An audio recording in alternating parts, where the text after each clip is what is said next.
Housing project में निर्माणाधीन मकान को लेकर पड़ोसी से विवाद शुरू हुआ। विवाद अदालत तक पहुंच गया। कोर्ट ने आदेश दिया कि हाउसिंग प्रोजेक्ट में बने मकान को तोड़ा जाए। गुस्से में आकर उपभोक्ता ने सेवानिवृत्त शिक्षक और उनके बेटे की नुकीले हथियार से हत्या कर दी। लंबे समय के बाद कोर्ट के आदेश पर बांकुड़ा नगर पालिका ने हाउसिंग प्रोजेक्ट के मकान को तोड़ना शुरू कर दिया और इस घटना में हाउसिंग प्रोजेक्ट को लेकर नियम के विरुद्ध की बांकुड़ा नगर पालिका की तस्वीरें एक बार फिर से सामने आई। इस राज्य में आवास परियोजनाओं की गैर नियम की तस्वीरें नई नहीं हैं। हालांकि हाल ही में बांकुड़ा शहर के वार्ड नंबर 11 के नूतनचटी में दोहरे हत्याकांड के बाद आवास परियोजना में गैर नियम की तस्वीर बांकुड़ा नगर पालिका के लिए असहज हो गई। स्थानीय सूत्रों के अनुसार नूतनचटी में हाउसिंग प्रोजेक्ट के मकान निर्माण को लेकर पड़ोसी सेवानिवृत्त शिक्षक मथुरा मोहन दत्ता और उपभोक्ता पिंटू रुईदास से विवाद हो गया।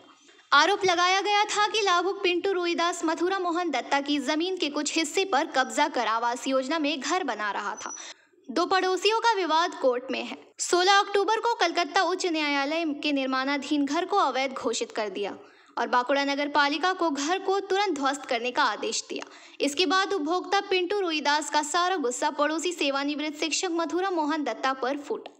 3 दिसंबर को उपभोक्ता पिंटू रुईदास और उनके परिवार ने अपने पड़ोसी मथुरा मोहन दत्ता और उनके बेटे श्रीधर दत्ता पर हमला कर दिया।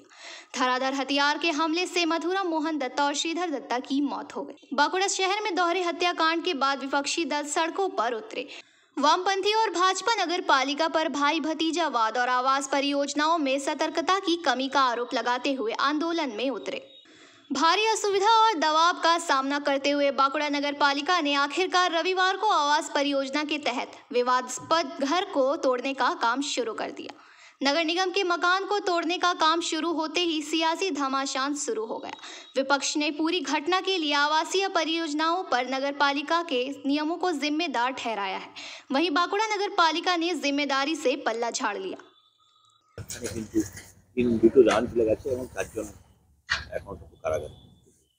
দেখুন, প্রথমত বলতে গেলে বাঁকুড়াবাসী হিসেবে আমরা এই ঘটনাটার একদম তীব্র থেকে তীব্র নিন্দা করি। আজকে যে ঘটনা ঘটেছে বাঁকুড়া একটা প্রাণকেন্দ্র নতুনচটিতে, সেখানে যে দিনে দুপুরে দুজনকে হত্যা হতে হলো, কেন হলো? যে একজন পাশাপাশি বাসিন্দা আরেকজন পাশাপাশি বাসিন্দার সঙ্গে যে দ্বন্দ্ব, এটা দেখুন কারুকার জায়গাতে জমি। আমরা প্রথম থেকে দাবি করে আসছি যে এই হাউস ফর অল বা প্রধানমন্ত্রী আবাস যোজনার যে বাড়ি অন্য জমিতে কি করে হলো তা পুঙ্খানুপুঙ্খ তদন্ত করা দরকার। বাঁকুড়ার যিনি পৌর প্রধান আছেন এবং সেইখানে বর্তমানে কাউন্সিলর, ওখানে ওই জায়গার মধ্যে কি করে ওই হাউস ফর অল প্রধানমন্ত্রীর বাড়ি দেওয়া হলো এবং যে পিন্টু বলে যে ব্যক্তি এবং তার স্ত্রী এবং পুত্র যারা এখনো পর্যন্ত ধরা পড়েছে, তারা কোন ভিতরে অভিসন্ধিমূলক কাজ নিয়ে আজকে মাস্টারমশাই এবং মাস্টারমশাই ছেলেকে হত্যা করলো তা তদন্ত হওয়া দরকার এবং এর পিছনে মাথা কে আছে সেই মাথাকেও খুঁজে বার করতে হবে। মাথা মানে ধরুন আজকে ওরা খুন করেছে, কিন্তু আমরা পৌর প্রধানের কাছেও দাবি জানিয়েছি এবং বাঁকুড়াবাসী হিসাবেও আমরা দাবি জানাচ্ছি আগামী দিনে এই হাউস ফর অলে যে কে কাটমানি খেয়েছে, কে ওইখানে ইলিগালি ভাবে স্যাংশন দিয়েছে যে ওই জায়গা জমির ওপরে কাজ করা চলবে, তাদেরকেও তদন্ত করে খুঁজে বার করা তদন্তের আওতায় আনা দরকার এবং অপরাধীদের যাতে আগামী দিনে কঠোর থেকে কঠোরতর শাস্তি হয় তার জন্য আমরা ভারতীয় জনতা পার্টি দাবি জানাচ্ছি। আজকে তো হাইকোর্টের অর্ডার মেনে ভাঙা হচ্ছে বাড়ি। দেখুন, আজকে হাইকোর্টের অর্ডার মেনে ভাঙা হচ্ছে, সম্মানীয় আজকে হাইকোর্ট তাদের কাজ করছেন, কিন্তু এই কাজ পূর্বে যদি বাঁকুড়ার পুলিশ প্রশাসন এবং বাঁকুড়া পৌরসভা সবাই যদি মিলে করতো তাহলে আজকে এই অঘরে বেঘরে দুটো প্রাণকে যেতে হতো না। আজকে এটা লজ্জা এবং তীব্র নিন্দার ভাষা খুঁজে পাওয়া যাচ্ছে না। আমার নাম দেবাশিস দত্ত, বাঁকুড়া জেলা বিজেপি সহসভাপতির দায়িত্বে আছি। আমাদেরকে পৌরসভা থেকে পাঠিয়েছে, পুলিশ চাবি খুলে দিয়েছে, আমরা ভাঙাভাঙি শুরু করবো। আমরা লেবার মিস্ত্রি কাজ করি, ঘর ভাঙাভাঙি করি, লেবার মিস্ত্রিরও কাজ করি।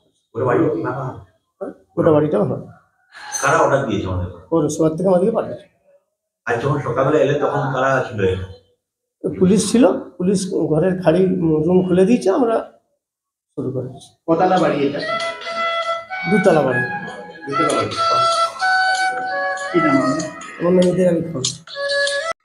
बांकुड़ा से अनुप रॉय की रिपोर्ट, PVTV न्यूज़।